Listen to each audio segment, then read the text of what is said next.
अस्सलाम वालेकुम। एक नई वीडियो के साथ आप सब लोगों को खुशामदीद। मेरा प्लान ये था कि हम एक Q&A का सेशन रखेंगे, लेकिन किसी मसरूफियात की वजह से वो सेशन नहीं रखा जा सका। तो फिर मैंने सोचा क्यों ना जिस टॉपिक के नीचे जो सवालात आए हुए हैं, तो क्यों ना एक एक करके उसी टॉपिक के बारे में हम डिस्कस कर लें और उसमें जो सवालात हैं उनके जवाबात दिए जाएं। तो आज हम जो बात करेंगे वो गोल्ड स्टोन की करेंगे, मतलब जो पित्ते के अंदर पथरी होती है उसके ऊपर कुछ जो सवाल आए थे वो मैं पढ़ूंगा और फिर उसके उसके अकॉर्डिंगली आपको जवाब दूंगा। अच्छा, सबसे पहले ये क्वेश्चन था कि पित्ते की पथरी का जो इलाज है, क्या वो सिर्फ और सिर्फ सर्जरी है, सर्जरी के अलावा कोई हल है या नहीं है। सबसे पहले आप ये समझ लें कि हर पित्ते की पथरी का इलाज ऑपरेशन या सर्जरी नहीं होता। अनटिल अनलेस आपको जो दर्द, जो तकलीफ़ हो, जो पेन हो, वो बहुत ज़्यादा शदीद हो, वो एक बार नहीं 4 5 6 बार पड़ चुका हो और आपका उठना बैठना, ऑयल वाली चीज़ें खाना बिल्कुल मतलब कि ख़तरनाक हो चुका हो, आपको थोड़ा खाते हो और तकलीफ़ शुरू हो जाती हो, तो फिर आपको ऑपरेशन ही कराना पड़ेगा। लेकिन अगर ये एज अ इंसिडेंटल फाइंडिंग होती है, इंसिडेंटल फाइंडिंग का मतलब ये है कि आपने किसी वजह से अल्ट्रासाउंड करवाया और आपके पित्ते के अंदर डॉक्टर ने बताया, अल्ट्रासाउंड वाले ने बताया कि पथरी आ गई है, तो उसको इंसिडेंटल फाइंडिंग कहा जाता है। तो उसमें ऑपरेशन की ज़रूरत नहीं होती, वो एसिम्टोमेटिक होते हैं, मतलब कि वो अलामात नहीं दे रहे होते, तो उनमें आपको ऑपरेशन की ज़रूरत ही नहीं है।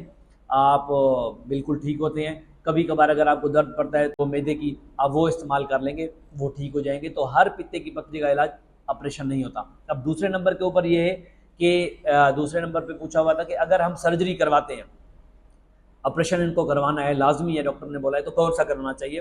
क्योंकि इसके दो किस्म के ऑपरेशन होते हैं, एक को जिसको लेप्रोस्कोपिक कोलिसिस्टेक्टमी बोलते हैं, मतलब कि लेज़र वाला ऑपरेशन, और दूसरा ओपन सर्जरी कहा जाता है जिसको हम चीरे वाला ऑपरेशन कहते हैं।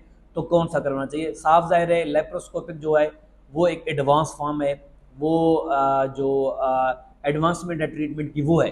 तो रिकमेंडेशन यही है कि आप लेज़र वाला ऑपरेशन करवाएं। उसके मैं बेनिफिट आपको बता देता हूँ। सबसे पहले ये है कि उसमें आपको तकलीफ कम होगी, आपका जो हॉस्पिटल स्टे होगा, एडमिशन का स्टे होगा, वो बहुत कम हो जाएगा।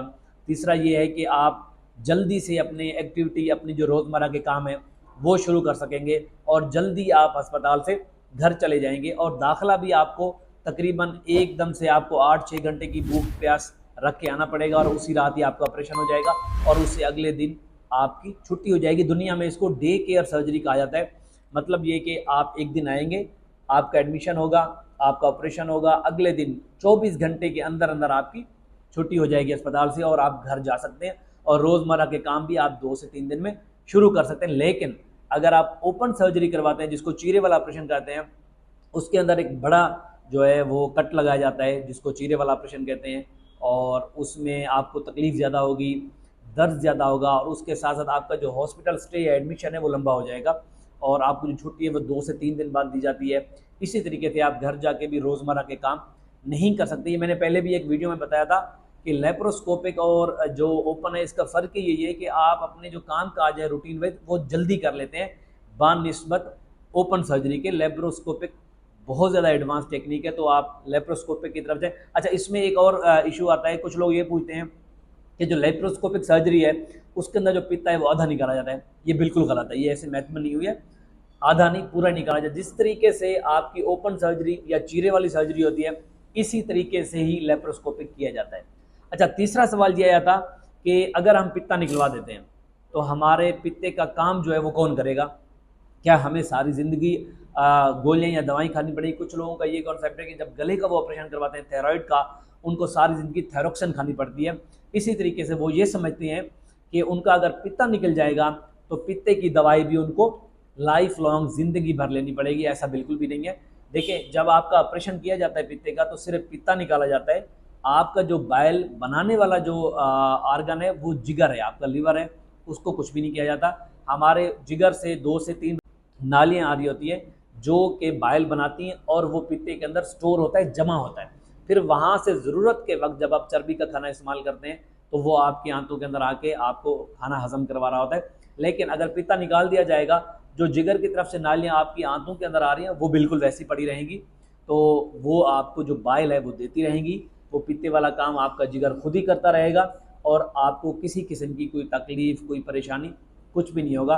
तो इस चीज़ को समझने की ज़रूरत है। आपको लाइफ लॉन्ग या ज़िंदगी भर कोई भी अल्टरनेटिव नहीं खानी पड़ेगी पित्ते का, कि अगर पित्ता निकल गया तो कोई दवाई इस्तेमाल नहीं करनी पड़ेगी। किसी भी टॉपिक के ऊपर जब आपने कोई सवाल पूछा होगा तो एक एक टॉपिक करके हम इंशाल्लाह डिस्कस करेंगे। और अगर वीडियो पसंद है तो इसको लाइक कीजिएगा, कमेंट्स कीजिएगा और सबसे मेन कि अपने दोस्तों से लाजमी शेयर कीजिएगा। मिलते हैं अगली वीडियो में। अल्लाह हाफ़िज़।